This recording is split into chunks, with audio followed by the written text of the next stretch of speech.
आई love Mohammad में किसी को इतराज़ कैसे हो सकता है? मतलब किसी को लव करने में, किसी को भी लव करने में किसी को क्या एतराज़ हो सकता है? यहाँ तो ऐसे समूह हैं हमारे हिंदुस्तान में जो आई लव रावण भी कहते हैं, उनका भी हक होता है। आई लव रावण मतलब जिनको आप डीमन समझते हैं, वहाँ पे कई लोग उनको वर्शिप भी करते हैं।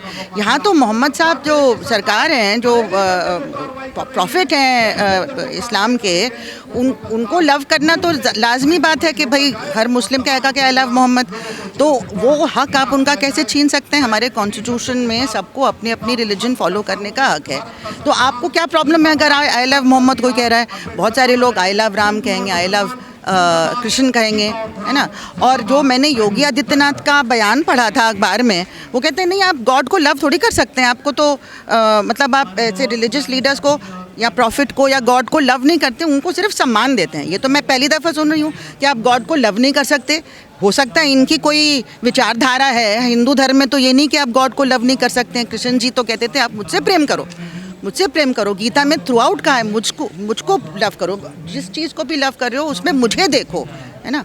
तो हमको तो हमेशा यही सिखाया जाता है कि जिसको आप इतना ऊंचा ओहदा देते हैं उसको आप लव करते हैं। ये कह रही है ना सरकार की आई लव मोहम्मद की आड़ में ये लोग हुड़दंग मचा रहे थे सड़क। नहीं, पहले आपने एतराज़ किया, वो बजरंग दल वगैरह जो भी लोग थे वहाँ पे, उन्होंने पहले एफआईआर किया कि आई लव मोहम्मद के पोस्टर्स आए। शुरुआत वहीं से हुई है और तब आपके खिलाफ एफआईआर करवाने वो लोग गए। तब ये जहाँ तक मैंने सुना है रिएक्शन हुआ था उसका, कि प्रोटेस्ट था कि आप हमको कैसे रोक सकते हैं आई लव मोहम्मद कहने के पोस्टर लगाने से, ना। क्योंकि नहीं तो योगी आदित्यनाथ क्यों उसकी क्रिटिसाइज़ करते कि आप आई लव मोहम्मद क्यों कह रहे हैं? थोड़ा होशियार बनो, मतलब अकल होनी चाहिए तुमको। बेवकूफ़, उसने ये इस्तेमाल कहा है, लफ्ज़ इस्तेमाल किए हैं कि बेवकूफ़ ही होंगे जो आई लव मोहम्मद कहेंगे। उसका क्या हक? तो हेट स्पीच हो गई ना ये, उनके खिलाफ कोई कार्रवाई नहीं होगी। तो ये भी बोल रहे हैं ना कि मौलाना को पता नहीं है किसका शासन है, क्या भूल गए हैं मौलाना? तो क्या डर से आप सब कुछ चलाओगे यहाँ पे, है ना? आप डर से कहेंगे, आप डर के मारे ये नहीं कह सकते थे I love Mohammed, I love Krishna, I love Ram, I love Christ. आप डर के मारे ये आपका हक छीन लिया जाएगा। आपका जो डर है वो क्या कॉन्स्टिट्यूशन से ऊपर है? आप क्या चला रहे हैं वहाँ पे, है ना? संवैधानिक पद पर बैठकर योगी जी क्या ऐसे बोल सकते हैं, ऐसे धमकी दे सकते हैं किसी को? वो तो दे ही रहे हैं और उनको कोई खो भी नहीं रहा है, कुछ किया नहीं जा रहा है। मतलब प्राइम मिनिस्टर को देखना चाहिए कि संवैधानिक पद पे इनकी पार्टी के लीडर जो हैं वहाँ पे चीफ मिनिस्टर बन के एंटी कॉन्स्टिट्यूशनल बात करेंगे, लोगों का जो बेसिक फ्रीडम ऑफ रिलीजन है वो छीन लेंगे, फ्रीडम ऑफ एक्सप्रेशन है वो छीन लेंगे। मीडिया कह रहा है कि बरेली को जलाने की कोशिश थी, बाबा ने बचा लिया। ना, ये तो कहानी है। देखिए वहाँ पे कह रहे हैं सोनम वांगचुक जला रहा था, मतलब कुछ भी कह दो आप कहीं भी कुछ भी कह सकते हैं। आपकी ट्रोल आर्मी तैयार है, क्योंकि रोज़गार हिंदुस्तान में और है नहीं। अब सिर्फ ट्रोल बनने का रोज़गार है। लव जिहाद में भीड़ में जमा होके हथियार उठाने का रोज़गार रह गया है, तो मजबूरी में लोग ट्रोल भी बन रहे हैं, है ना। आप एक कुछ ढंग की बात लिखोगे तो उसमें 100 ट्रोल आ जाते हैं, है ना। तो ये सब सोनम वांगचुक के खिलाफ जो हो रहा है, जो यहाँ पे बरेली में हो रहा है, जो अल्पसंख्यकों के खिलाफ हो रहा है, ये तो बहुत ही भद्दा मजाक हमारे कॉन्स्टिट्यूशन के साथ है। इनको अकल आ जानी चाहिए। नहीं तो यहाँ पे जो हाल हो रहा है, देखिए उत्तराखंड में तो कोई वो हिंदू मुस्लिम की बात नहीं हो रही है, लेकिन यहाँ पे क्या है? बेरोज़गारी, वही असली मुद्दा है। आप हिंदू मुस्लिम करके लोगों को आपस में लड़वाना चाहते हैं ताकि मेन मुद्दे से आपका ध्यान भटक जाए। आप रोज़गार नहीं देना चाहते हैं, बार बार एग्ज़ाम करके कैंसिल कर देते हैं, है ना। एसएससी एग्ज़ाम कैंसिल, वो एग्ज़ाम कैंसिल। आप कहीं रोज़गार किसी को ढंग का देना नहीं चाहते हैं और हर जगह लैटरल एंट्री अपने काडर की कर रहे हैं। हर जगह आपका काडर एकदम कंट्रोल करके रखे। और जिस प्रकार लाठीचार्ज हुआ बरेली में और भगदड़ मची, उसको भी लेकर भी सवाल खड़े किए जा रहे हैं। देखिए ऐसा है कि पुलिस का प्रशासन जो है वो एक प्राइवेट आर्मी की तरह काम कर रहा है। वो संविधान के हिसाब से काम नहीं कर रहा है और पुलिस भी ऐसे ही काम कर रही है। भाई जो ऊपर से ऑर्डर आएगा वही करते हैं ये लोग। तो वहाँ पे वो लोग जो विक्टिम है उन्हीं को पीट रहे हैं। मतलब जो प्रोटेस्ट करे, वो पीसफुल प्रोटेस्ट है, उसको आप पीट रहे हैं और फिर जिसको लाठीचार्ज किया है उसी के खिलाफ एफआईआर कर रहे हैं। दिल्ली में भी तो हमने देखा अपनी आंखों के सामने ये सब हुआ था कि जो बच्चे घायल पड़े थे ज़मीन पे, उनसे कह रहे हैं आप राष्ट्रगान गाओ, और वो मर भी गए। और अब कहती है पुलिस हमें नहीं पता किस पुलिस वाले ने ये किया। मतलब अनजान बन जाते हैं कि हमें नहीं मालूम किसने ये किया था, जिससे वो उसके लड़के की हत्या हो गई थी, मर गया था। कुछ विपक्ष के नेता भी जाना चाह रहे थे बरेली में, लेकिन पुलिस उन्हें जाने नहीं दे रही है। हाँ, पुलिस तो एकदम तानाशाही कर रही है, क्योंकि जो चीफ मिनिस्टर हैं, रूलिंग पार्टी है, उसके इशारों पे ये ऑपोजिशन को भी नाकाम करना चाहती है कि ऑपोजिशन भी जाके अपनी हमदर्दी, सॉलिडारिटी, सच्चाई क्या है वो पता करे, वो भी नहीं होने देंगे। तो ये तो तानाशाही है हर जगह, चाहे वो लद्दाख में हो, चाहे वो मणिपुर में हो, चाहे यूपी में हो, हर जगह तानाशाही चल रही है, दिल्ली में चल रही है। तो इस प्रकार और ये बुलडोजिंग जो है सुप्रीम कोर्ट के डायरेक्ट ऑर्डर्स के बावजूद हो रहा है। सुप्रीम कोर्ट ने क्लियरली कहा था कि कोई बुलडोजिंग नहीं होगी जब तक आप पहले हमारे पास नहीं आएंगे, हमसे इजाज़त मिलेगी तभी आप बुलडोज करेंगे।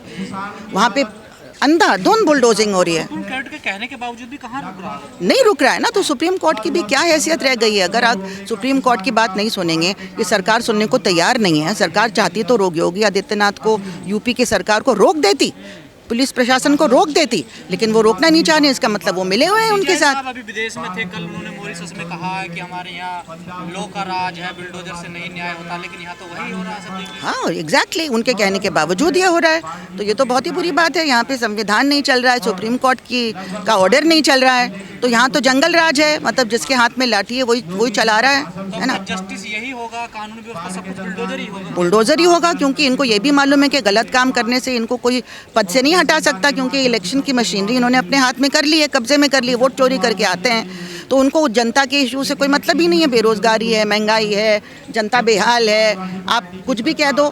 पहले क्या होता था, जब प्याज का दाम 10 रुपए से 25 रुपए हो गया था, सरकार गिर गई। यहाँ पे आप सोच सकते हैं पेट्रोल का दाम कितना चल रहा है, कब से चल रहा है, जबकि दुनिया भर में पेट्रोल का दाम कम था, तो यहाँ पे क्यों इतना ऊंचा था? खूब आपने टैक्स कमाया उससे, गरीब जनता को लूट लूट के आपने अपना टैक्स कमा के आपने तिजोरियाँ भरी हैं। बरेली में जिस तरह से बुलडोजर चल रहा है, एक तरफा बुलडोजर चल रहा है, लेकिन उसको लेकर तमाम हिंदूवादी जो लोग हैं वो खुशी मना रहे हैं, जश्न मना रहे हैं कि योगी आदित्यनाथ। नहीं देखिए, तो वो असली हिंदू नहीं है। मैं आपसे ये कहना चाहती हूँ, देखिए हमारे धर्म में, हिंदू धर्म में ये कहीं नहीं लिखा है कि आप किसी और के पे अत्याचार हो रहा है उसको आप खुशी मनाइए। हर इंसान हमारा अपना होता है। हमारे धर्म के ग्रंथ में गीता जो सार है सारे उपनिषद का, उसमें हर चैप्टर में 18 चैप्टर है, हर जगह लिखा है कि भगवान उतना ही उसमें मौजूद है, मेरा विराजमान है जितना मेरे में। तो आप उसको अगर अत्याचार उसके ऊपर कर रहे हैं तो आप भगवान के ऊपर अत्याचार कर रहे हैं, है ना। ये हर जगह लिखा है।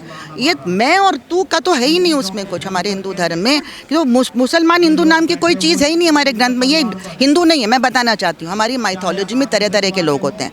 जहाँ भगवान श्री कृष्ण है वहाँ पे कंस भी होते हैं। कंस उनके मामा थे, अव्वल नंबर का बदमाश, राक्षसी प्रवृत्ति का आदमी, जिसने कृष्ण जी को मारने के लिए जब पैदा हुआ तो पता चला कि वो उनको एक दिन मार देंगे, मतलब ये आकाशवाणी हुई, तो कंस ने हज़ारों बच्चों का कत्ल कर दिया कृष्ण जी को ढूंढते ढूंढते कि इनको मारना है हमें। तो नेतन्याहू है वो उसका अवतार, और जो उनके पीछे लगे हुए हैं वो कंस के मानने वाले लोग हैं। वो हिंदू धर्म में कृष्ण जी को, राम को, इन सब को मानने वाले नहीं हैं। वो लोग उनको बेवकूफ़ बना रहे हैं जो सत्ता चाहते हैं अपने हाथ में, सत्ता के लिए। बरेली में हाँ गिरफ्तारी जैसा आपने कहा, हाँ। FIR हो रही है, उससे तो फिर एक डर का माहौल पैदा होगा लोगों में। नहीं, डर का माहौल तो है। देखिए हर तरह का आदमी डरता है, उसमें हिंदू भी डरेंगे। वो भी सोचेंगे कि अगर इनके साथ नहीं लगो तो हमारे खिलाफ हो जाएंगे, आपको गद्दार कहेंगे कि आप कैसे हिंदू। वो कौन होते हैं हमें कहने वाले गद्दार कि हम हिंदू कौन? उनकी हिंदू धर्म देखो गीता से मिलता है कि नहीं, रामायण से नहीं मिलता है। कोई भी जो टीचिंग्स हैं इनकी नहीं मिलती। ये फ्रॉड हिंदू है। हिंदुत्व और हिंदुइज्म में ज़मीन आसमान का फ़र्क है, एकदम ऑपोजिट चीज़ें हैं। वो हिंसा सिखाते हैं, दूसरे को के खिलाफ अत्याचार सिखाते हैं, जो हमारे धर्म में कहीं भी ऐसी बात नहीं लिखी है। बहुत कमियां हैं हमारे यहाँ, लेकिन ये चीज़ नहीं सिखाई जाती है कि आप हिंसा करो, नफ़रत करो। ये नहीं सिखा। प्यार, मोहब्बत, अहिंसा ये सिखाया जाता है।